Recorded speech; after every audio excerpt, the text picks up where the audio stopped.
Welcome to another video, everybody. Thank you so much for joining us again. I'm in the workshop now, but we're not staying here. We're going on the road, and we're not having to go too far. Let me start at the beginning.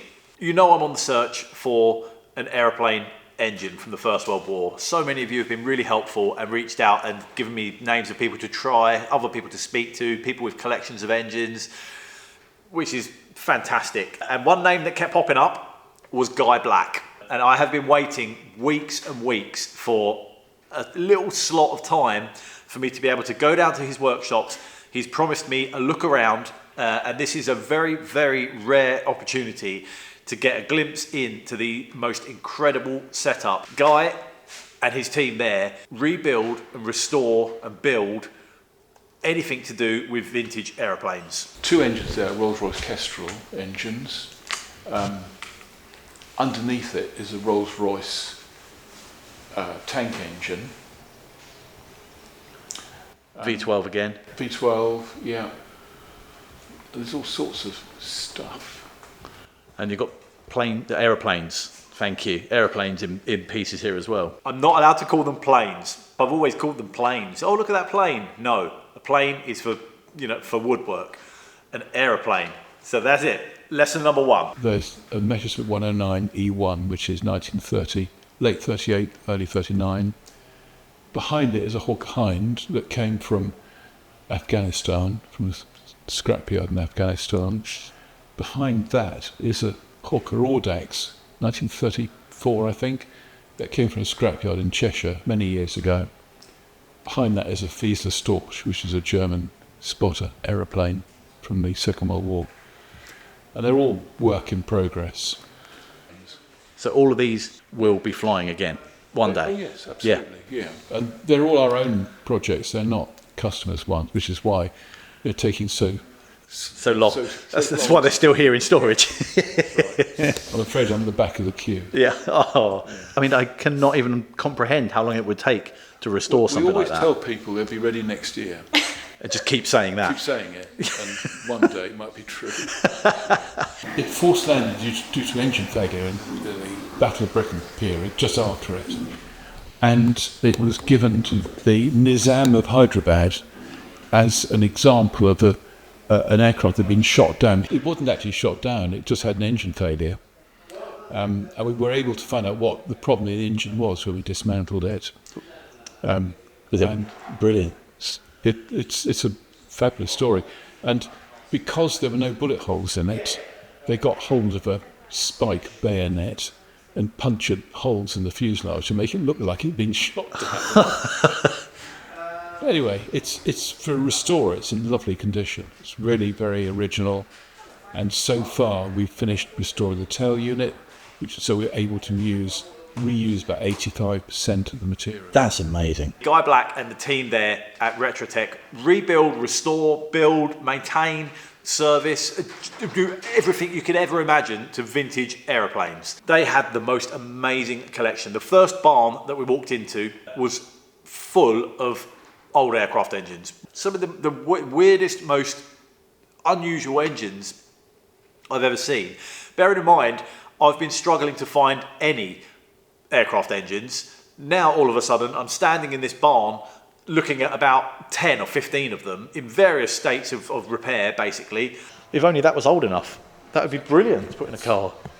This is a prototype. There's only two in existence, and it's a American Aero-Engine that was going to be fitted into a flying bomb.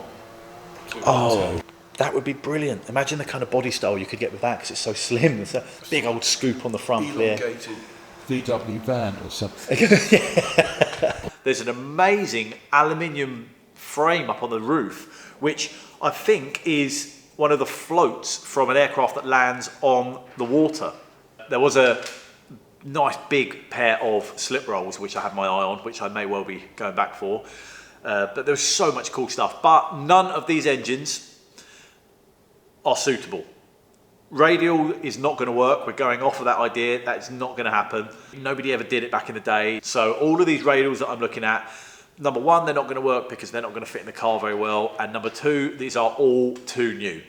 These are post First World War. We carried on through another doorway into another building, which is, I'm just greeted by aeroplanes everywhere, parts of aeroplanes everywhere.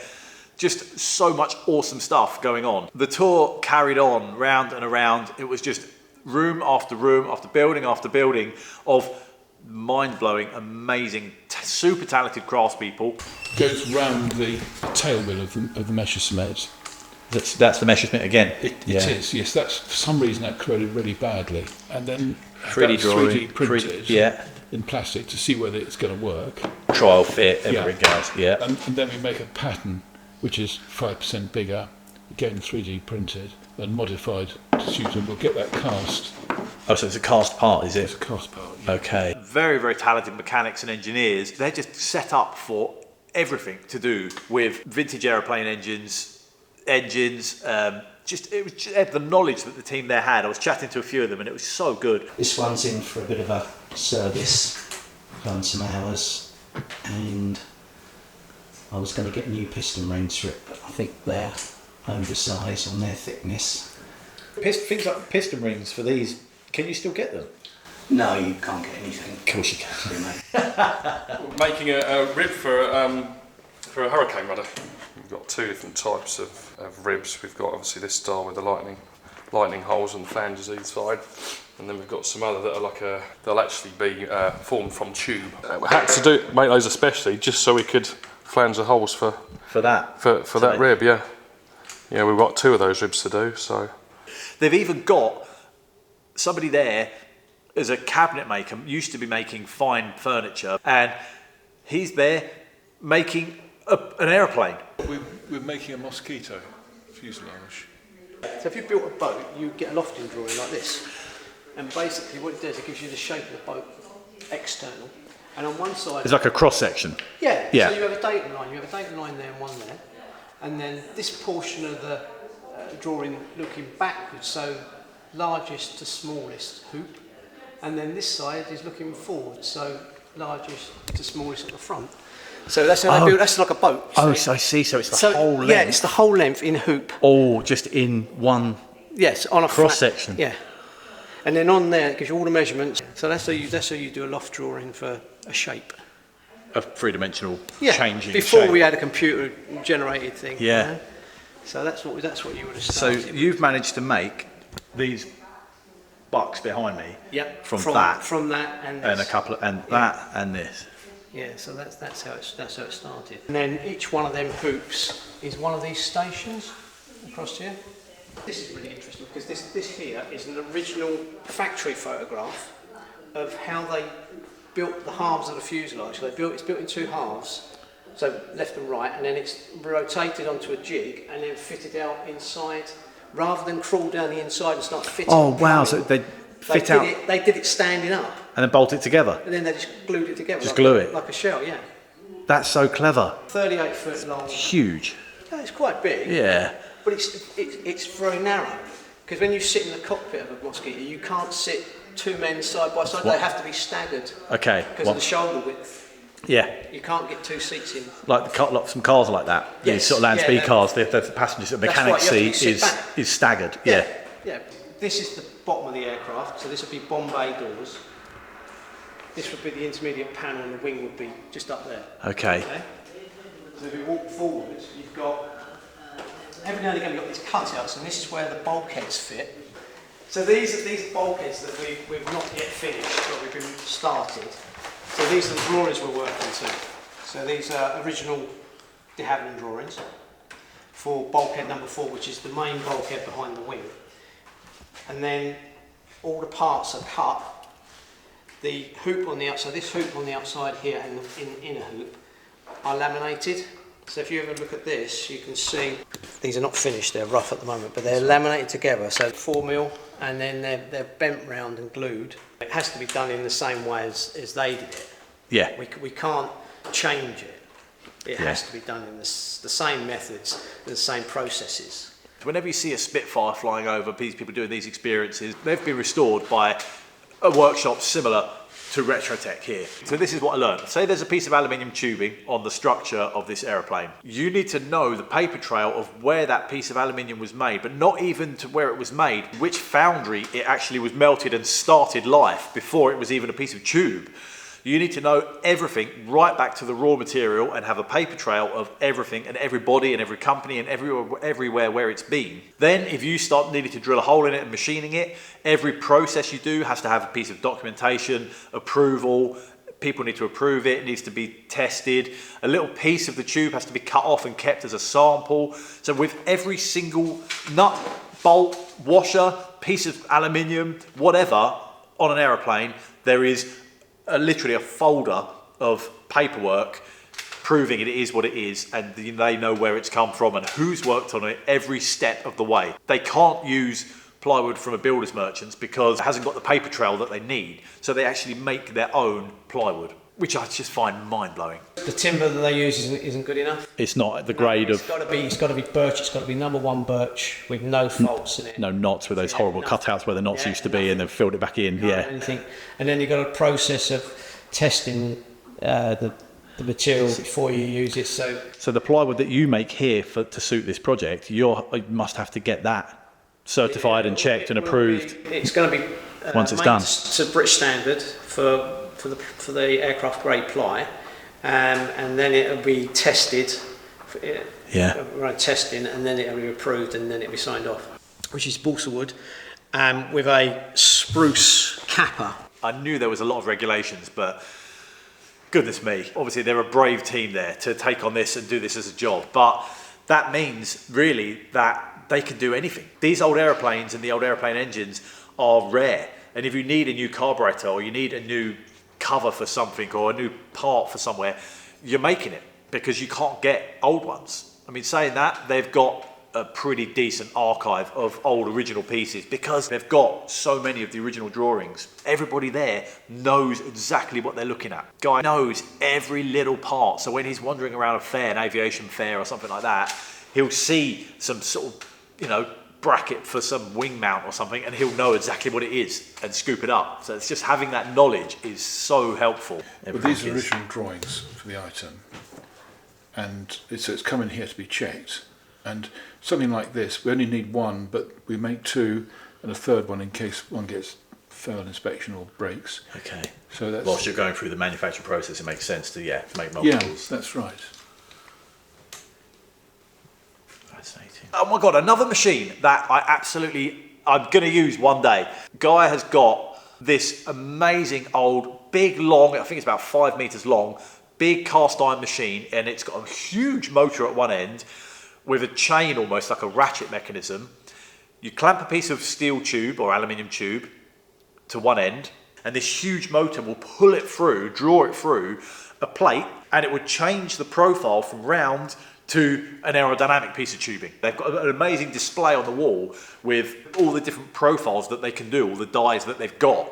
Oval, rounded, like rectangular with rounded corners, streamlined, so fat one end, thin the other, round oval, so many different profiles, even round with a V-notch cut out of it, like with sharp corners, hexagonal. That is how they create the pieces of aerodynamic shaped tubing that they need for all these old vintage aircraft. I just think it's brilliant. I would love to make a piece of furniture or a piece of lighting or something with that off-rounded tapered tubing. I think it's a brilliant idea, absolutely brilliant. I've never seen it before, never known anyone that can make that. It was really nice picking Guy's brain about silly little things like how to start these aeroplane engines, because in the aeroplane they've got a big propeller. Most of them you just spin the propeller and that turns the engine over and starts it. Once I've put it in a car, it's going to be turned around the other way. The propeller mount is going to end up having a flywheel on it, then a clutch, then going back to the gearbox. So there's nowhere really to start it. The obvious choice would be to put a modern starter motor on it and start it with a button, but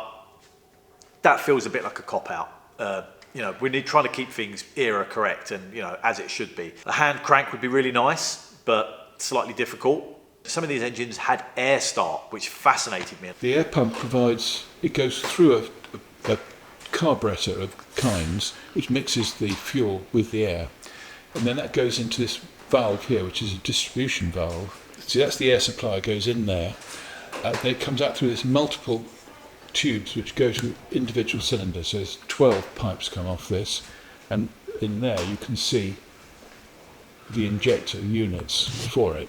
So fuel gets injected through that. Oh, so it's not just air It's not just air, to it's get got the fuel engine as well. turning over A supply of air enriched with fuel goes into that, into here, into there. and then this distributes it and sends it to each cylinder in the same firing order as the distributor would. It works beautifully. It's the nicest possible way of starting an engine. So it's got a small compressor driven off the cam or something like that, that then has a distributor to distribute the compressed air, and that goes into one of the ports like a spark plug hole or so another hole in the combustion chamber, and that puts the compressed air into each chamber in the same firing order as the engine, so that you use compressed air to get the engine to start turning over. Then you can wind the mag to start the spark, then the engine will fire. I quite like the idea of that. Might be a bit complicated for me. I had a little bit of a glimpse into the costs involved as well. If these engines need new main bearings and big end bearings, things can get expensive very, very quickly. So I'm slightly terrified of that. Every room we went into was just another thing after another thing. And then we went into the room that had my engine in. Sitting up there on the shelf, nice and quietly, was a Liberty V12. Not what I was planning, but how could I say no? It's the right year, so it's going to be eligible. It's almost complete.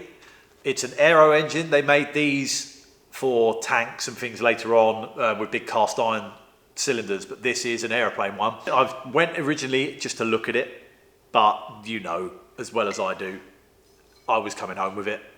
So that's what happened. I ended up buying this V12 from Guy. He conveniently had a gearbox next to it as well, which also came home with me. Guy had plans to build his own Edwardian race car, which I think sadly is not going to happen anymore. Well, that was going to be my Aero-Engine special chassis, and it's a Rolls-Royce 20. And I had a Rolls-Royce Eagle engine, and the idea was to put the Eagle in there. But I've got all my effort into finishing this Messerschmitt. That is my last big project. Okay. And I've got another 3 aeroplanes I'm doing as well, so I'm a bit busy. But I'm going to live that dream for him. And I've promised him, once I've got it finished, I've promised him a ride. He's got a few other bits of treasure that I need. That's in exchange for a ride in the car once it's done. Originally, the search, we were looking for a Hall Scott, 4-cylinder, 90 horsepower. And I found one in America that was, you know, it was out of my budget a little bit. It was a bit too expensive, but if I'd sold maybe the Tiger or something, I could have stretched to it. I saw about 3 of them at members meeting, and I just thought, I wanted to do something different. I don't know what that is, but I just want to do something different, which is making my life more difficult, because with the Hall Scott, I could have just spoken to Ivan, gone to meet Ivan, had Ivan come here, and he knows them inside out. He's very, very knowledgeable, very talented. Shed Racing is his YouTube channel. You've got to check it out if you haven't already. I know a lot of you already do, because you told me off that I didn't know who he was at Bewley. But the Hall Scott would have been a really straightforward way to go. Still horrendously complicated, but more straightforward than trying to go the Liberty route with the V12. That's going to have a whole other world of problems, because 12 cylinders, V12, 450 brake. It's a massive engine. It's way too big. How I'm going to fit it in the chassis, I do not know.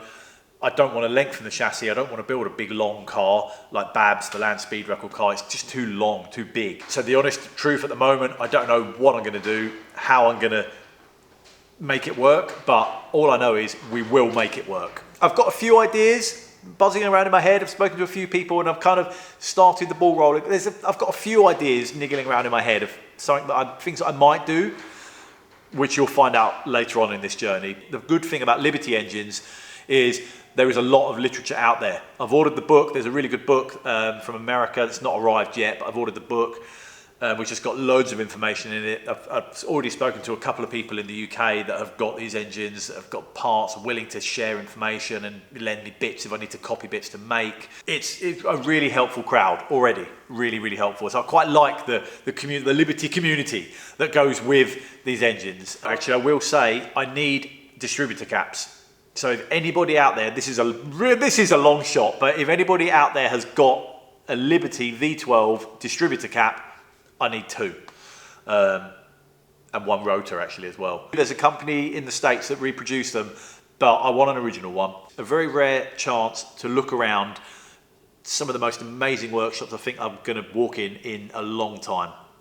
Really helpful team there. Thank you to everybody that I said hello to that day. Everyone was so nice chatting to everybody. Big thank you to Lucy as well for introducing me and showing me around.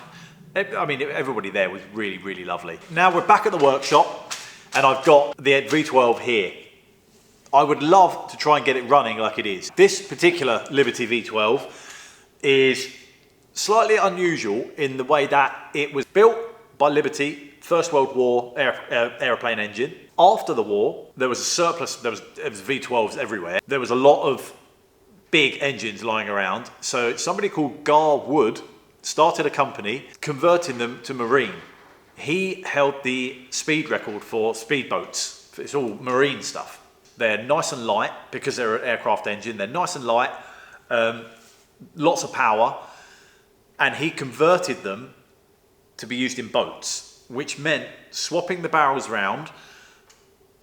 The carbs would usually be inside the V, putting those outside the V, and then putting the exhaust inside the V in these kind of crazy looking heat exchangers which run along the top. So basically a water-cooled exhaust.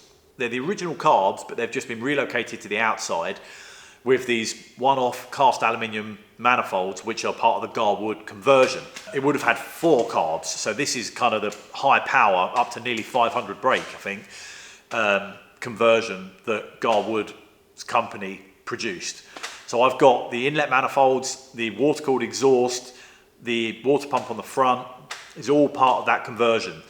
I'm missing 2 of the manifolds, but I've got 2, they're the same, so it would be very straightforward to copy those 2, cast some more. Which is quite a cool thing to have, but I don't think I'm going to use any of it because it's all post-war and it's all for marine. I kind of like having the exhausts on the outside. They suit the car better, having the exhausts on the outside and the carb on the inside. It's anyone's guess at the moment what we do, who knows. I could end up using some of these pieces, be quite nice. I think they're super rare and quite unique to have, quite rare to have, the marine conversion stuff, especially by Garwood. So that's why this engine looks a little bit unusual at the moment. First thing to do is build a stand for it, I think, and I'd quite like to get it running like it is. Unfortunately, 2 of the inlet manifolds are missing. It's had someone's knocked them off one side. It's had a life. The distributor caps are missing. All the electrical sort of ignition system has just been exposed to the elements. Corrosion is a problem. Water's been in the inside of the intake on one side. So really I need to at least take the top end off and assess and have a look at everything and see, you know, how bad the bores of the barrels are, what the pistons look like, if the piston rings are still intact. I kind of need to take it apart and inspect everything, clean everything up, remove the rust off of everything, clean all the bits up, rebuild it. You guys are going to find me the distributor caps and the rotor arm and all the bits that I need, so that's fine, that's dealt with. Maybe we won't be far off getting it running then, maybe. Probably jumping ahead a little bit too far there, but it would be quite nice to actually just get it running on the bench on a stand before we try and think about how to put it in the car. Would that not be awesome? Absolutely brilliant. Oh, you know what else I've got? How have I not shown you this? One of the most exciting bits. Look at that. This is an unused original exhaust. This shows you the size of the actual engine, does it? Yeah. It's massive. Can you imagine fire shooting out of there? Yes is the answer. We're going to make it happen one way or another. I'm not sure what we're going to do yet. To be honest, 450 horsepower is way too much. I don't need that much power, so we might have to do something there creative, but who knows. I look forward to reading the comments because I know already that you guys are going to have some good ideas, and I'm all ears at the moment. But now I'm so pleased to say that I've actually got the V12 in the workshop. It's here, it's safe, it's mine. I've paid for it, which means I'm skint. So if anyone wants to buy anything now's a good time. And the search is on for the ignition components so we can see if we can get it running. Done. There we go. I will say it's so good having Camera Dan back editing. Thank you for saying nice things about my editing, but it takes a long time. I'm so grateful to have Dan back doing it and piecing this one together. Well done, Dan. top marks, gold star for you. As ever, please show your appreciation for the channel by subscribing. It helps us out so much with the YouTube's algorithms and all that sort of stuff. We really appreciate it. Thank you for the support, and we'll see you next week. We're getting closer to this Edwardian Aero Special Racer. It's happening. Yes.